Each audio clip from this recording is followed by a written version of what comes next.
कि दुनिया में सबसे बड़ा पाप है अपने आप को कमजोर समझना, क्योंकि तुम हो ही नहीं। वो तुमको तो डर लगता है इस वक्त ना, क्योंकि तुमने अपनी शक्ति को भी खोला नहीं है, तो तुमको डर लग रहा है कि भगवान किसी तरह से कोई नौकरी मिल जाए बस। तुम्हारा हाल हनुमान जी वाला है कि समंदर सामने देखे कि ये कौन पार करेगा। कलयुग से तुम्हें एक ही आदमी बचा सकता है, हनुमान जी। हनुमान जी यानी ध्यान। 1 घंटा अपनी सांस पर ध्यान दे दो, अगर लग जाए तो शरीर में कोई व्याधि नहीं बचेगी, जो कि नामुमकिन है। अभी करके देख रहे थे 20 मिनट के लिए। अगर ये 2 चीज तुम हमसे सीख ले गए तो आईएएस की परीक्षा तो बहुत छोटी हो जाएगी तुम्हारे लिए।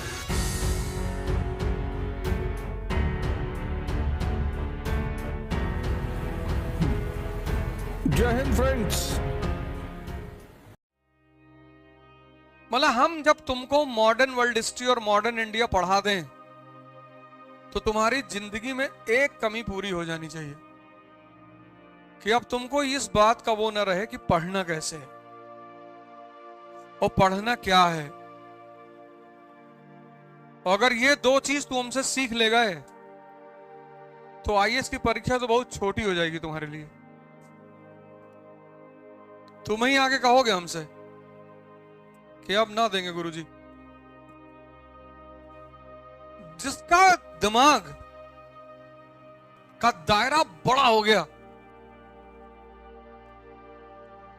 वो तुमको तो डर लगता है इस वक्त ना, क्योंकि तुमने अपनी शक्ति को भी खोला नहीं है, तो तुमको डर लग रहा है कि भगवान किसी तरह से कोई नौकरी मिल जाए बस। तुम अभी भयभीत हो, क्योंकि तुमको शक्ति से अपने परिचित नहीं हो तुम। तुम्हारा हाल हनुमान जी वाला है कि समंदर सामने देखे कि ये कौन पार करेगा। बोले तुम ही करोगे। ये स्टालिन जो धर्म को गाली दे रहा है, उदयनिधि स्टालिन, वो हिंदू धर्म को थोड़ी दे रहा है, वो हिंदू धर्म की अज्ञानता को गाली दे रहा है। समझो इस बात को। हिंदू धर्म को कौन गाली देगा? क्योंकि मैंने पिछली बार भी तुमसे क्लास में पूछा, कई बार मैंने लोगों से पूछा, अब कितने लोग हो इस क्लास में जिन्होंने हनुमान चालीसा कम से कम 50 बार तो पढ़ी होगी? कितने लोगों ने पढ़ी? 1 2 3 4 5। तुमने पढ़ी? 8 सिद्धियां गिनाओ। ले देखो, इसको गाली दे रहा था वो। अरे 50 बार तुम्हारे सामने से एक लाइन गुजरी, अष्ट सिद्ध 9 निधि के दाता, और तुम चापे जा रहे हो। तुमको कह रहा हूं मतलब ही नहीं हमको ये क्या लिखा हुआ है। तुम उसको नाहक में गाली दे रहे हो उदयनिधि स्टालिन को। सही कर रहा है वो कोई गलत काम थोड़ी कर रहा है, क्योंकि जिसने हनुमान चालीसा जो समझ जाएगा वो कमजोर रह ही नहीं सकता। कलयुग में एक ही भगवान है, हनुमान जी। कलयुग से तुम्हें एक ही आदमी बचा सकता है, हनुमान जी। हनुमान जी यानी ध्यान। सोचो तुम 50 बार से ज्यादा पढ़ चुके होगे, तुमने कभी ध्यान ही नहीं दिया। कल बताना मुझे 8 सिद्धियां, अष्ट सिद्ध और 9 निधियां। लोग तड़पड़ा रहे, उदयनिधि स्टालिन गाली दे रहा, अंधविश्वास को गाली दे रहा है।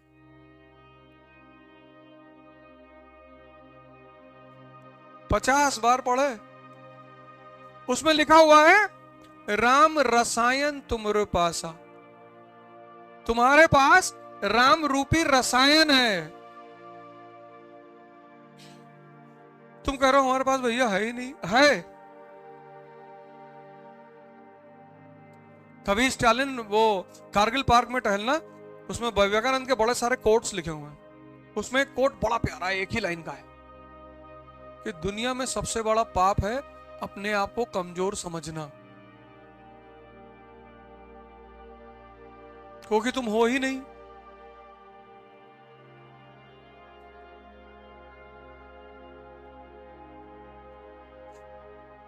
नासे रोग हरे सब पीरा, जपत निरंतर हनुमत बीरा। 1 घंटा अपनी सांस पर ध्यान दे दो, अगर लग जाए तो शरीर में कोई व्याधि नहीं बचेगी। 1 घंटा, जो कि नामुमकिन है। अभी करके देख रहे थे 20 मिनट के लिए। सिर्फ एक वो इतनी महान किताब है, छोटी सी, वो इतनी महान किताब है वो लेकिन उसको खोलने के लिए एक गुरु चाहिए, क्योंकि पहली लाइन वहीं से शुरू होती है, श्री गुरु चरण सरोज रज। तुम अकेले ना जान पाओगे उसका राज, तुमको खुद से वो नहीं पता चलेगी। तुमको एक आदमी चाहिए जो तुमको हर लाइन का मतलब बता दे कि देखो बेटा ये इसका मतलब ये है। और लास्ट में है जो ये पढ़े हनुमान चालीसा होए सिद्ध साखी गौरी सा, शंकर जी जैसा बना। हनुमान जी कह रहे हैं कि हमको स्मरण करोगे हम तुमको शिव जैसा बना देंगे। उदयनिधि स्टालिन धर्म को गाली नहीं दे रहा है, उदयनिधि स्टालिन अज्ञानता को गाली दे रहा है। मैं उसकी बात का बुरा ही नहीं माना, क्योंकि जो हनुमान चालीसा समझ जाए, मार दे एक हाथ, धरती उरती फट जाए तुरंत।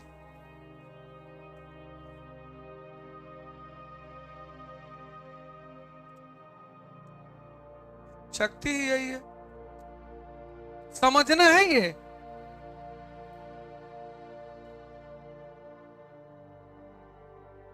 बीस लोग ढूंढ रहे हैं कश्मीर से कन्याकुमारी साइकिल चलाने के लिए, वो कोई तैयार नहीं हो रहा है।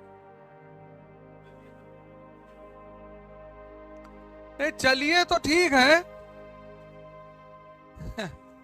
बीच में लटका देंगे अगर कहीं रुक गए 15 किलोमीटर की, गुरुजी यहां बहुत दर्द हो रहा है। उसमें पहले एक ट्रायल देना पड़ेगा, 100 किलोमीटर चला दिखाना पड़ेगा साइकिल, हमारे साथ चलना पड़ेगा। जो 100 किलोमीटर चला लेगा तो चलो। सिर्फ 20 आदमी चाहिए और कई लोग आए, चलो। कोई 25 किलोमीटर पे बैठ गया, कोई 30 पे बैठ गया, कोई कह रहा सर कभी चलाए नहीं है। उत्तेजना में काम नहीं होता, उत्साह में और शक्ति में। और महावीर कहते हैं कि ज्ञान के 5 प्रकार हैं, मतलब 5 सोर्सों से ज्ञान मिल सकता है। एक वो कहते हैं मति, श्रुति, अवधि, मन पर्याय। मति मतलब इंद्रियों का ज्ञान, मतलब तुमने रॉड छुआ और गर्म है, तुम्हें ज्ञान मिल गया कि देखो गर्मी है इसमें। एक तो ये है मति। दूसरी श्रुति, सुनकर। तीसरी है अवधि, अवधि यानी समय।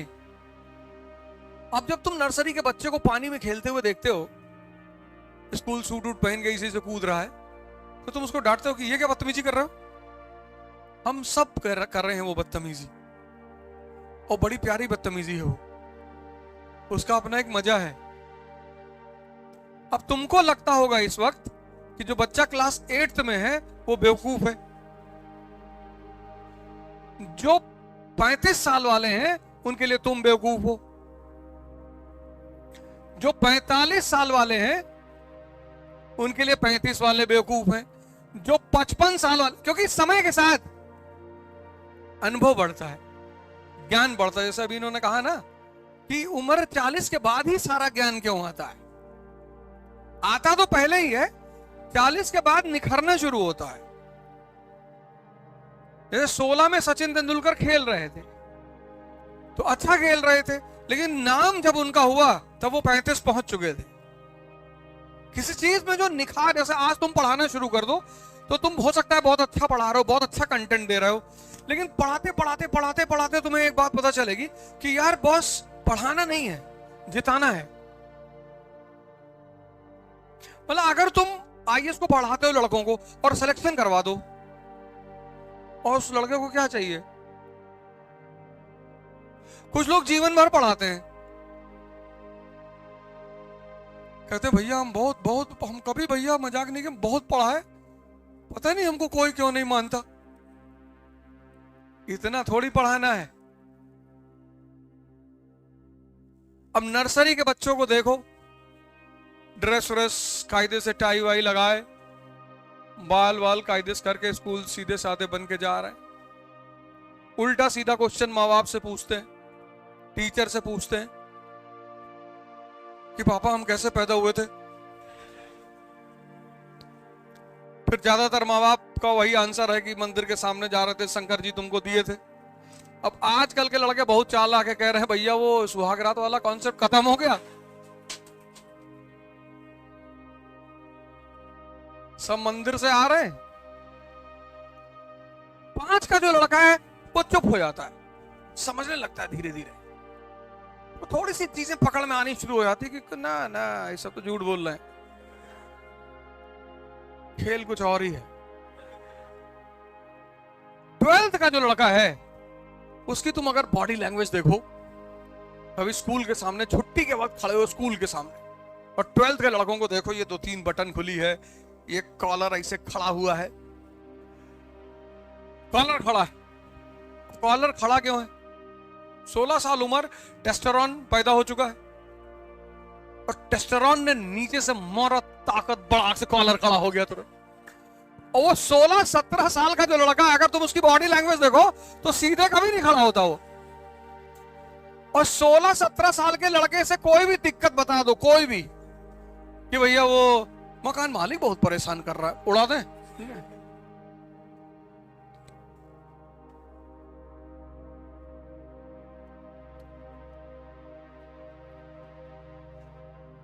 बस उस वक्त उसको पता नहीं चल पाता कि यार इस एनर्जी को अगर सही इस्तेमाल कर लिया जाए।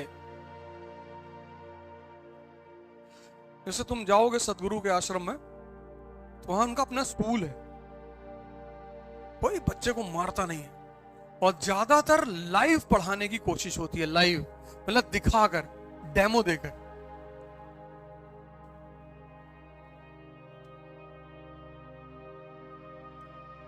बच्चों को क्या मारना है यार, ये पूरा कॉन्सेप्ट ही खराब है बच्चों को मारने का। और बच्चों को अगर मारते हो तो ग्रेजुएशन के मास्टर को भी AK-47 लेके क्लास में जाना चाहिए, बड़ों को भी मारो तब। बच्चों को तो पढ़ाई के लिए बिल्कुल नहीं मारना चाहिए, मतलब मैं तो इस बात के एकदम खिलाफ हूं कि बच्चों को तो मारना ही नहीं चाहिए। हाँ, कभी कभी साल में एक बार टॉर्चर करना चाहिए, पर एक बार, और उस एक बार से उस बच्चे के मन में यह रहे कि भैया इससे बदतमीजी ना करना।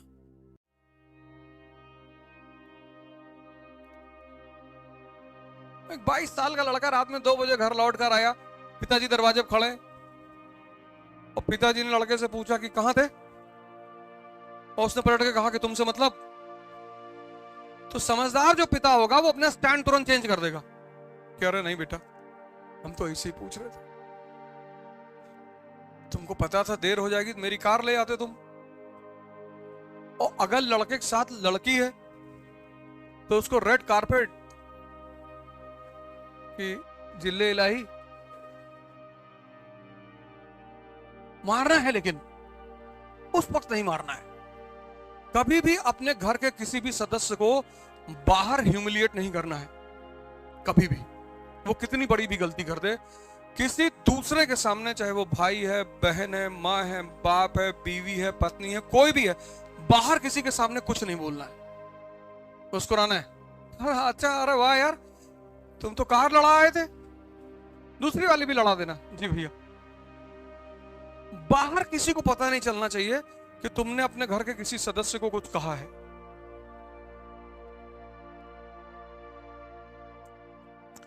पर मारना है। अगर कह दिए कि तुमसे मतलब, तो 11 बजे दिन में दरवाजा बंद करके 3-4 लोग बुलाकर मार, फटफट मारना तो है। इस जीवन में किसी को माफ नहीं करना है।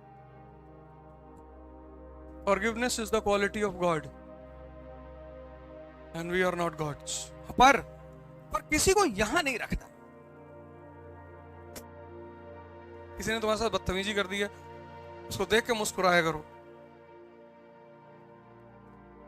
कि कोई बात नहीं, वेरी गुड।